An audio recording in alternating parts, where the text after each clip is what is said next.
All right, let's dive right into this explainer and permanently shatter the illusion that your current study habits are actually doing anything. Because let's be real, if you're like most of us, you've probably spent countless hours hunched over a desk, completely convinced that just putting in the time automatically equals putting in the knowledge. Well, today, we're looking at a massive paradigm shift that completely upends that traditional model.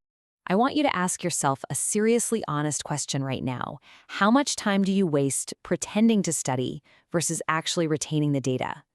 Think about your typical study session for a second. Are you really absorbing the material? Or, let's be honest, are you just kind of going through the motions so you can feel productive? We so often confuse the feeling of being busy with the actual neurological process of learning. So, let's start by unpacking Section 1, the highlighting illusion. Consider the passive highlighting system. We've all been there, right? Even neuroscientist Dr. Andrew Huberman used to rely on a super elaborate version of this exact method back in his university days. He'd read a manuscript or a book chapter, break out the highlighters, and create this incredibly complex system of stars, exclamation marks, underlines, the whole shebang. And he noted that these symbols actually meant a lot to him at the time. They felt incredibly productive. It really feels like you're extracting knowledge and locking it straight into your brain, doesn't it?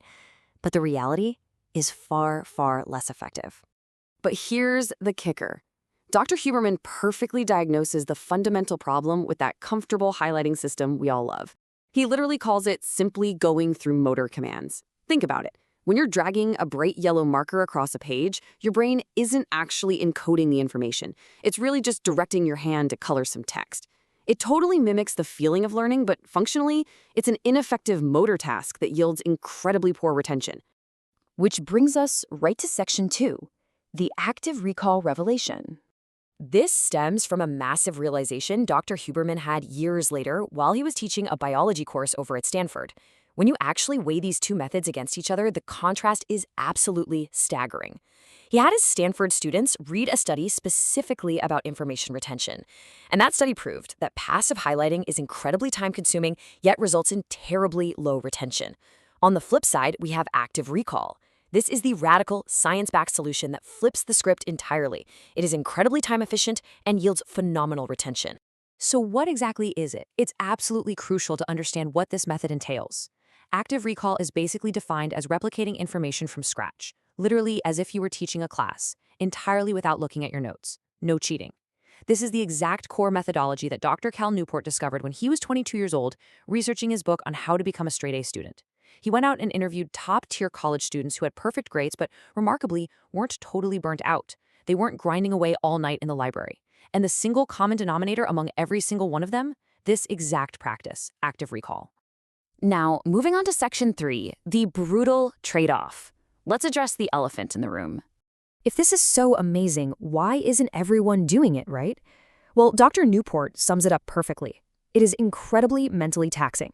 Staring at a blank wall and forcing your brain to pull forth exactly what you just read, trying to figure out how a complex mechanism works without just peeking at the answer, that causes severe mental friction. It's physically uncomfortable. It's painful. And human beings naturally want to avoid pain. We would so much rather just sit back, throw on some lo-fi music, and comfortably highlight a textbook because it's easy. Active recall is just plain difficult. But consider the reward here. If you can actually endure that mental friction, the payoff is explosive. Newport describes it as developing a pseudo-photographic memory. When you study this way and subsequently sit down to take a test, the answers don't just slowly trickle in. You'll find yourself replicating whole lines from what you studied. The answers just emerge, fully formed, because your brain has already done the heavy lifting of retrieving that exact data. You aren't just recognizing the information anymore, you actually own it. Let's look at some actual proof in Section 4, real-world success stories. Take Cal Newport's own college turnaround as a prime example. During his freshman year, he was just a fine student. His real passion was actually being a competitive crew rower. But then life threw a curveball. He was diagnosed with a congenital wiring issue in his heart, an atrial flutter that caused extreme tachycardia. His heart rate would shoot up to literally 200 to 250 beats per minute during exercise. The medical solution was beta blockers, but those capped his max heart rate, basically acting like weighted shoes for a collegiate athlete. His rowing career was completely over. So, forced to pivot, he decided to get seriously competitive about his academics instead. He systematically experimented with every single study habit under the sun, deconstructing what worked and what didn't. And active recall? It was the undisputed winner. And this right here brilliantly illustrates the sheer power of the method, the number one. Because after entirely rebuilding his study system around active recall, Newport achieved a 4.0 GPA for 3 consecutive years, sophomore, junior, and senior year. Across all those classes, all those semesters, he received exactly 1 A-. Just 1. That is a miraculous transformation, fueled entirely by choosing to endure the friction of recall. Dr. Huberman experienced a really similar level of mastery, applying this to the insanely daunting subject of neuroanatomy. His execution of the method was almost cinematic. He would look down a microscope at tissue samples and actually try to take visual photographs with his eyes. Then, in the evening, when he was back home, he would lie down and actively force his brain to dynamically fly through the different neural circuits in his mind.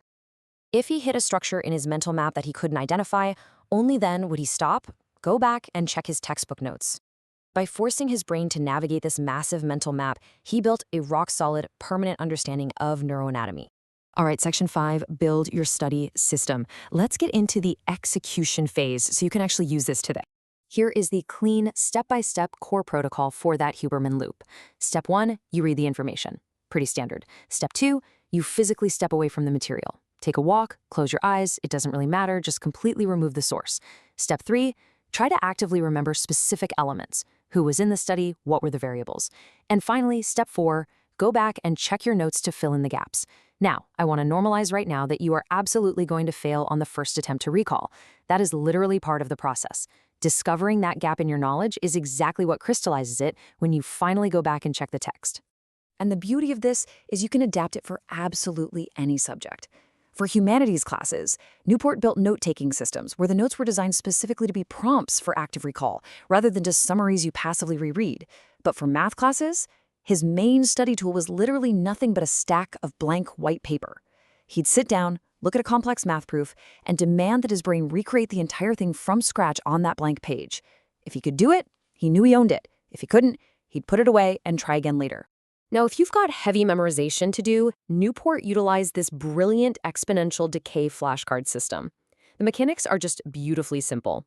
You go through your cards and you aggressively sort them. If you nailed it without thinking, it goes in the mastered pile. If you hesitated at all, even for a second, it goes in the struggled pile. And here is the magic. You completely set aside the mastered pile. You only revisit the cards you struggled with. As you go through them again, you make a new, even smaller struggled pile. So the amount of material you're reviewing exponentially decays until, within just a few hours, you have rapidly mastered the entire subject. Which leads us to the ultimate benefit of all of this, getting your time back. Newport highly advises tackling this brutal mental work in the morning when you have peak energy. Doing 4 hours of intense active recall is totally exhausting, but once it's done, you are truly done. Newport never pulled all-nighters.